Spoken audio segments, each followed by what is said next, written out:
to just get us started off, today the session that we're going to talk about is the use case Lexus Nexus has been using Amazon OpenSearch for, particularly for the semantic searching and the work that we've been doing using the Graviton2 processors. So I'm Chad Moores. I'm a manager of data engineering with Lexus Nexus, and this is Bert Staub, director of data science with Lexus Nexus. So for our agenda, we'll talk about who Lexus Nexus is. We'll talk a bit more about the question and answering, particularly in the legal industry. And then we'll go through the solution that we developed for question and answering and take a look at the diagram. And then we'll touch on those two particular features of OpenSearch that we've been leveraging. And then lastly, we'll talk about how Amazon OpenSearch has been providing a number of benefits for us and our customers, and how we've really enjoyed the relationship that we've had with them. So who is Lexus Nexus? We are a legal professional company. We provide legal, regulatory, and business information and analytics. Essentially, we aggregate a lot of data that's from a number of different sources, and then we create our own editorial content and enrich the data that we have. And then we take that data that we have and build different solutions on top of it for people in the legal industry. And with those solutions, it enables people to be more productive. It allows them to make better decisions and then also improve the outcomes that they have in their different professions. And then with this, we also promote the rule of law around the world. So the way that we do this, obviously, the content is at the core of what we're working with. Our global legal database is 150 times the size of Wikipedia. We have over 3 petabytes of content and more than 1 trillion connections across all of our content types. And I'll turn it over to Bert. Thanks, Chad. So we're here to talk about OpenSearch service and why we went in this direction. OpenSearch really gives us a nice managed service for us, so that we don't have to worry about, the patching and the AMIs and, is everything in compliance with our particular needs in the libraries and that type of thing. So it really gives us the capability to be able to focus on our customer problems rather than having to worry about DevOps in this particular instance. So the managed service capability that we get out of OpenSearch really, just because, I'm the director of data science and I have to manage the team, the process, the assets, and make sure everything's working optimally. It's just a big time saver for us, as well as just making the team more efficient and being able to complete their work and worry about our big problems. Sorry, I was behind myself there. There we go. One of the things that we really went with this service was the rich set of plugins that we got when we implemented OpenSearch. And the one that we really utilize and leverage heavily is the K-nearest neighbor plugin. So we deal with a massive, as Chad told you, database of unstructured text, mostly unstructured data. We are very different from a lot of organizations that have a great deal of structured data. We have actually very little structured data. And so we have to worry about language, and we have to worry about a very specific domain in language, it's a very technical language. It's the language of the law. And so when Google released large language models capabilities, specifically Google BERT, we knew that we were going in that direction.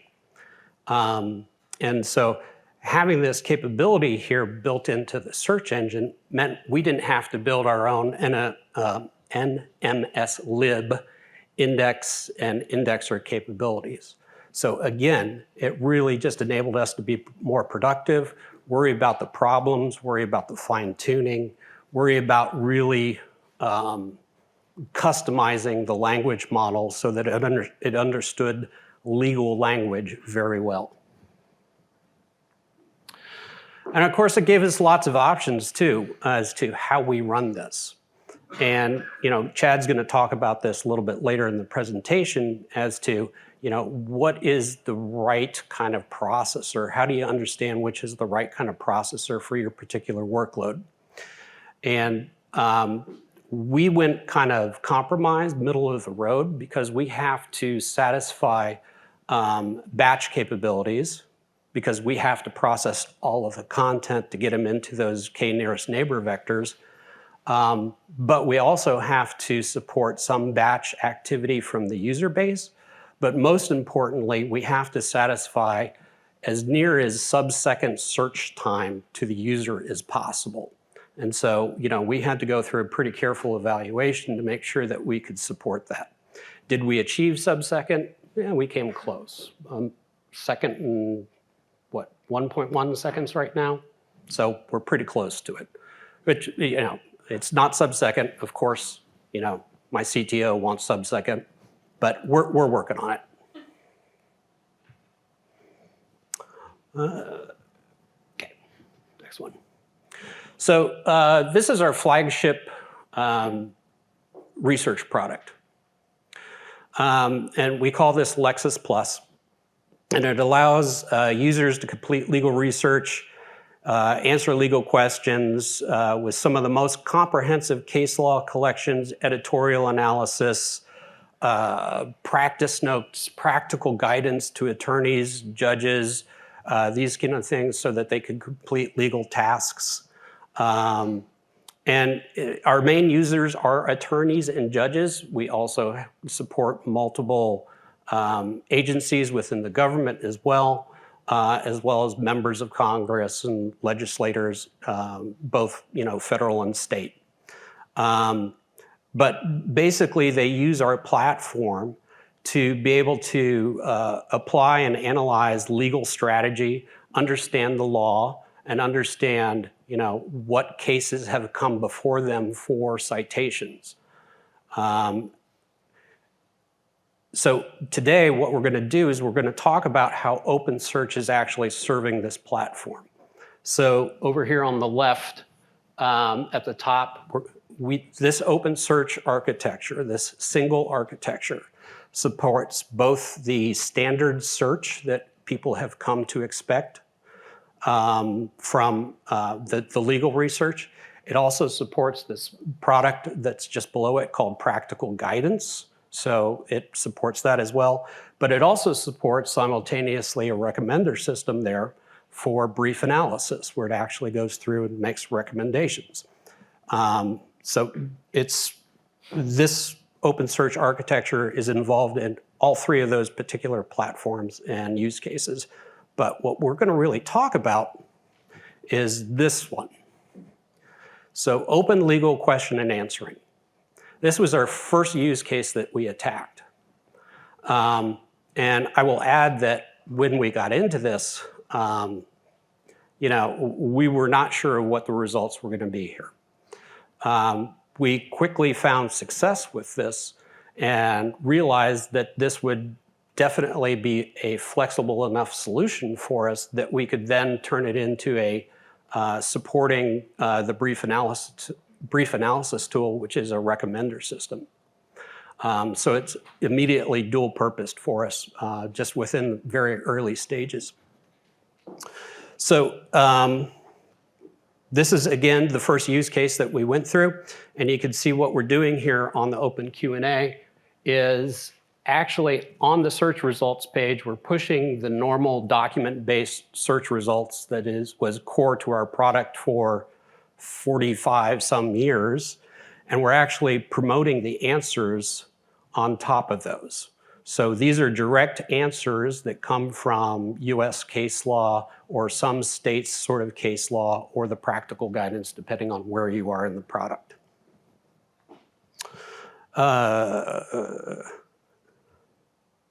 All right. So what you just saw was not our first use case, was not our first attempt at doing open question and answering.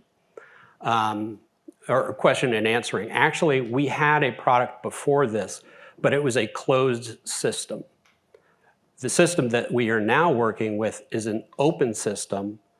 And so what made that closed? Well, it was closed because we had to understand what questions people were going to ask, what the variations of those questions were that they were going to ask, and then pre-parse out the answers from the various content so that it was a separate repository of itself of the answers.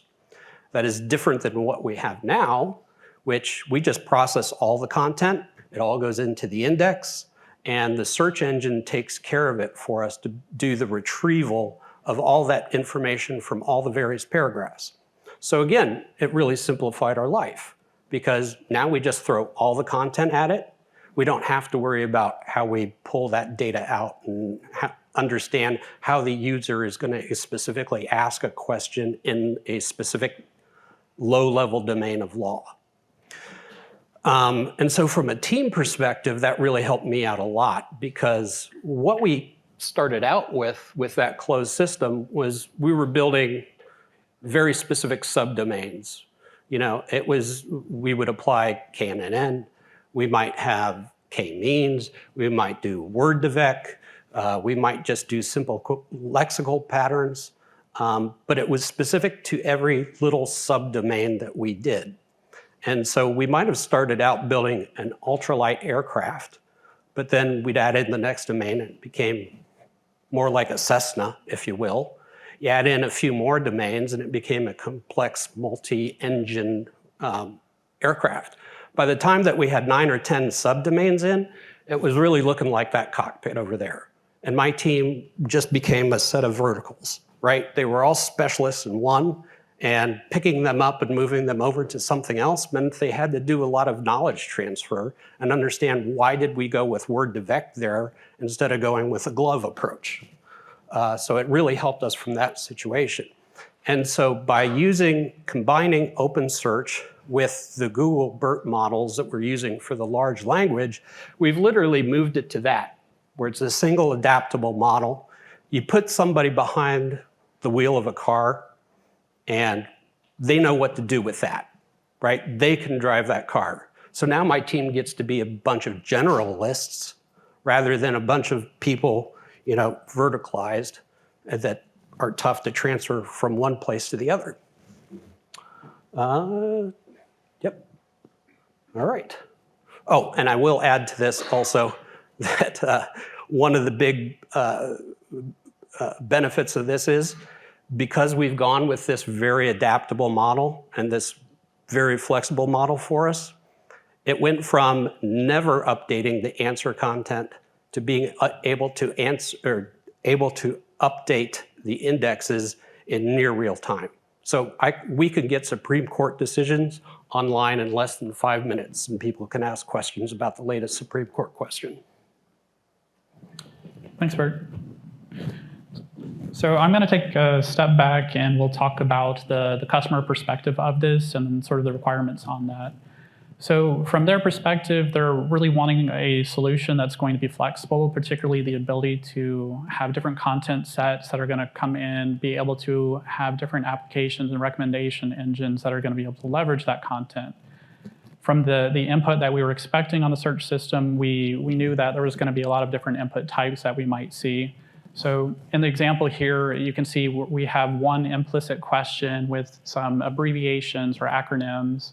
And then we have another example here of an explicit question. Both of these things must be handled by the system in a high quality way.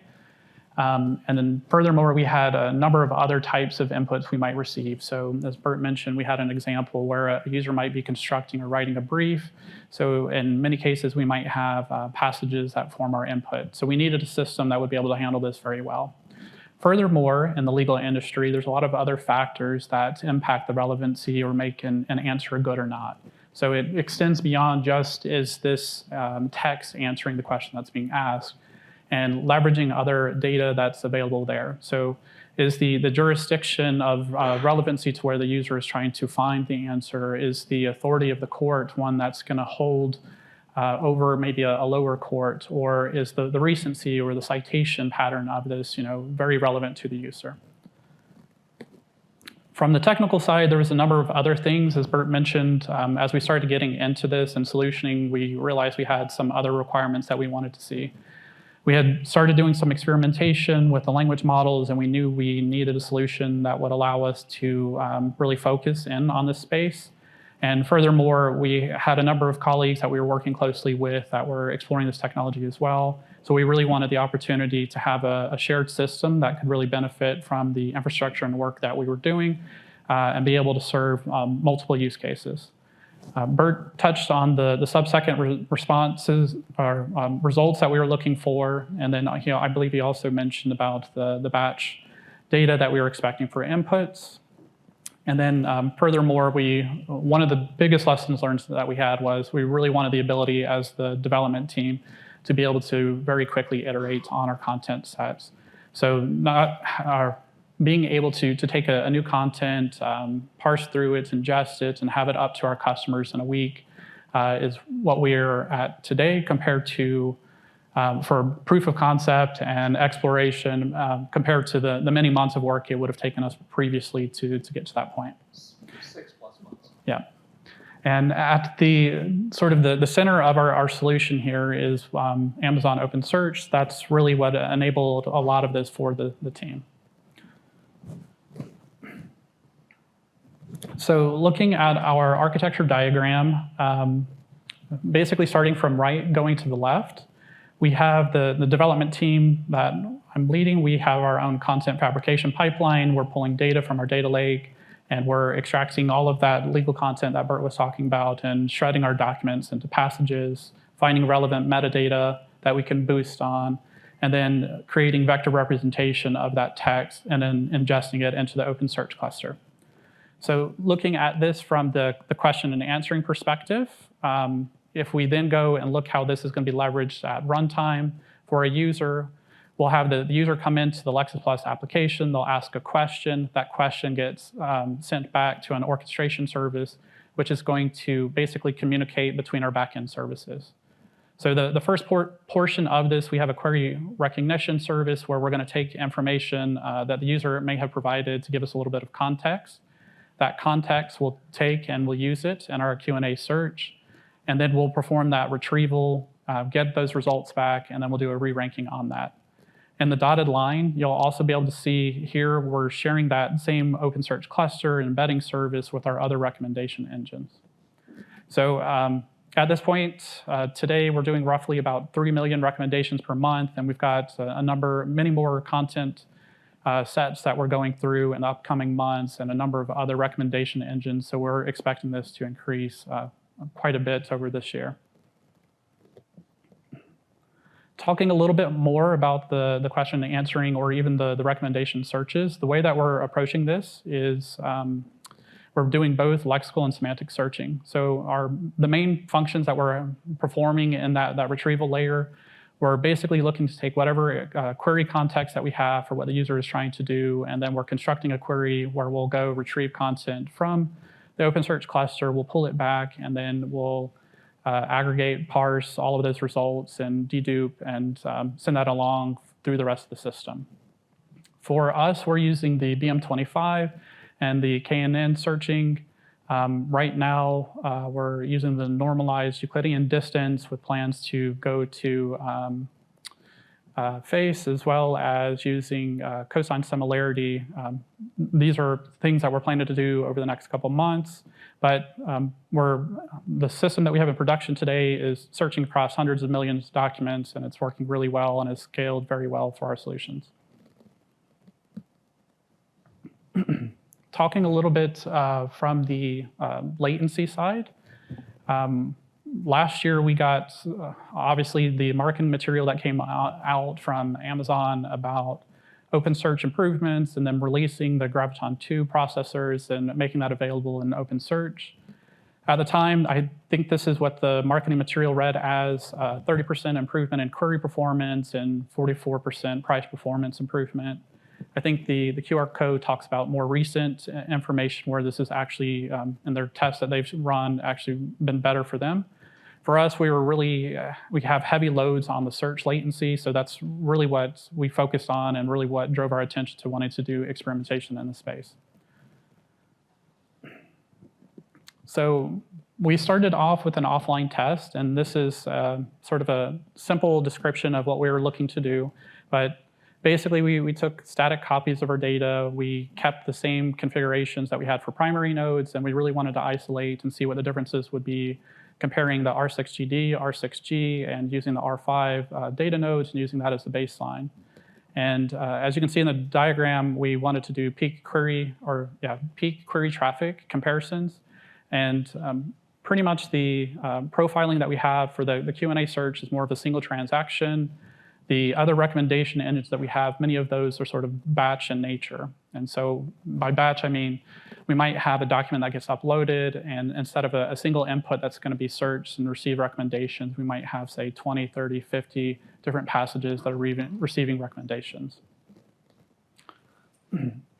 So for our offline testing, this is basically what we learned. We ran this test a number of times, and these were pretty much standard results. For the P90, for the question and answering, we saw, actually for both batch and Q&A, we saw improvements in the search latency. And what was really surprising was we were expecting that the R6GD was going to be more performance than the R6Gs with the different EBS volumes or volume types. And surprisingly, we saw that the R6Gs were, for the batch recommendations, much better. So we went from maybe a 10% improvement on search latency, whether we went R6G or R6GD for the question and answering, to a more than 50% improvement on the R6G. So we ended up obviously implementing the R6G due to that. Looking at the 7-day rolling average for after our production release, I think in the blue we have the question and answering, and that's based on the R5 series that we had, and then we have 30 days after the release in gold on the R6G, and as expected, we didn't see much of a change here. It was pretty much right in line with what we were observing in our offline testing. And then for the batch, we were really pleased to see that this held up with actual production load and traffic, where we had this huge improvement in our performance. And a lot of our batch recommendation engines have been able to leverage this and have heard a lot of great things from the customers seeing and utilizing this lowered latency. So to cap, really this is, as Bert had mentioned earlier, these benefits that we've seen from Amazon OpenSearch has really provided a lot of benefits to our customers. It's benefited the development team. It's really reduced the complexity and the maintenance for us. It's also added a lot of value for the customers. We've been able to release our features much more quickly than what we were achieving before. And it's allowed the development team to really focus on the core competencies and the areas that we think are really important for our customers, particularly around quality. So for example, we've, in our human DCG measures at rank 3, we've gone from 6.36 to 11.24 out of 14.92, which is basically a 75% improvement in our quality that we've observed. And I think that's about it that we have for the presentation. If you guys want to learn more about the solution that we have, we presented an abstract at one of the natural language processing conferences, and you can read the white paper here. And then additionally, if you want to learn more about LexisNexis and the rule of law, you can go to that QR code. We've experimented around. We use a pretty big Spark cluster to do that.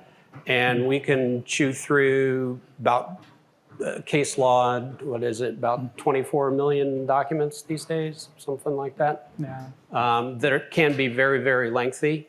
And we can do a total update on that in a couple of hours. And that's using Spark cluster or Scala.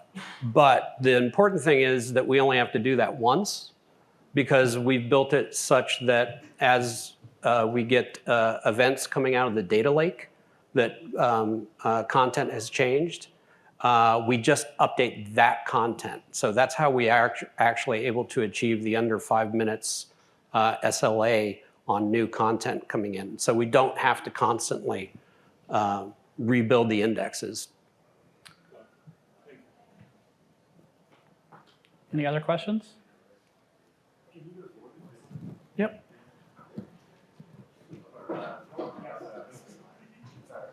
Which one? Yep. Oh.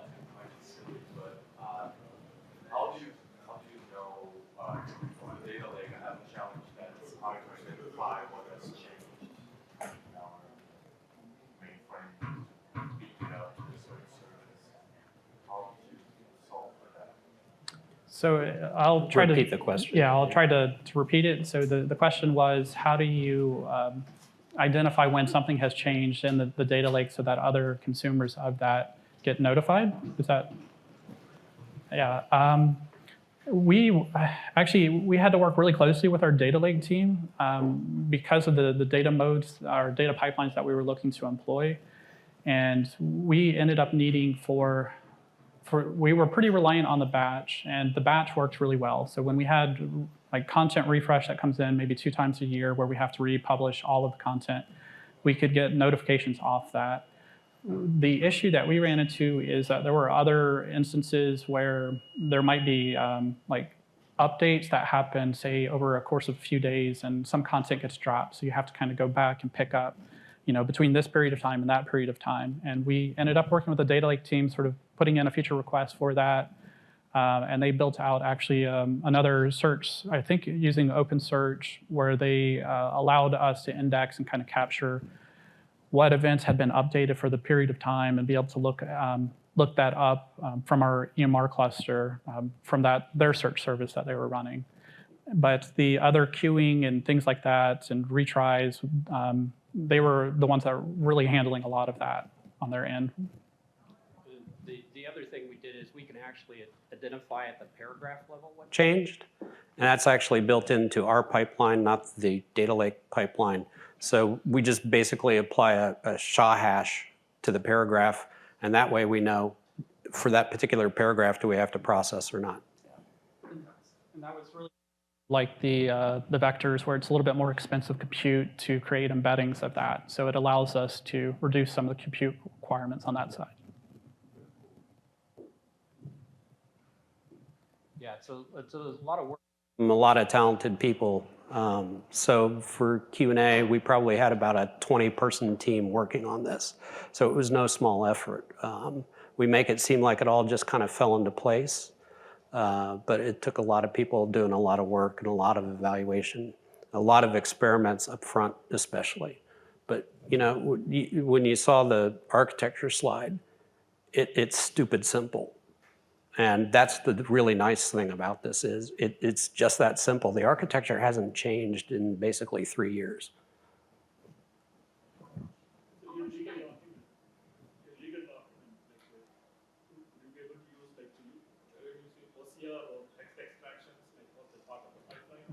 That's a whole nother discussion. We've been aggregating legal content for 50 years. We started out complete mainframes, and there's a whole host of systems on that just collect from thousands of sources that, yeah, we could talk ages on that one.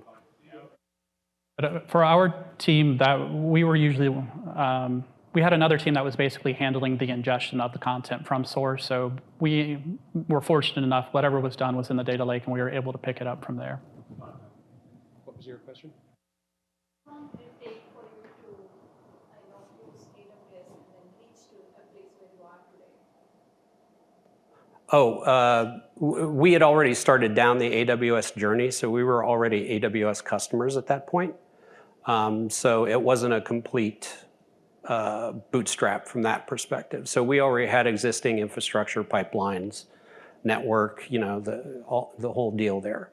To come to this place where you are like 5 minutes of reflection. Oh, wow. To get the full feature, probably a year. Most of this. We started off with the batch infrastructure, at least for the ingestion. All of that stuff that you saw on the diagram, Obviously, we weren't building all of the Lexus Plus, but the rest of that back-end services we did in about 6 months. We knew kind of what we were doing, having gone through a lot of experiments and failure, and we're able to leverage those lessons learned and turn it around really quickly. And then as we went on, we were able to add in additional feature and functionality to increase like ingestion speed or time from lake to customer.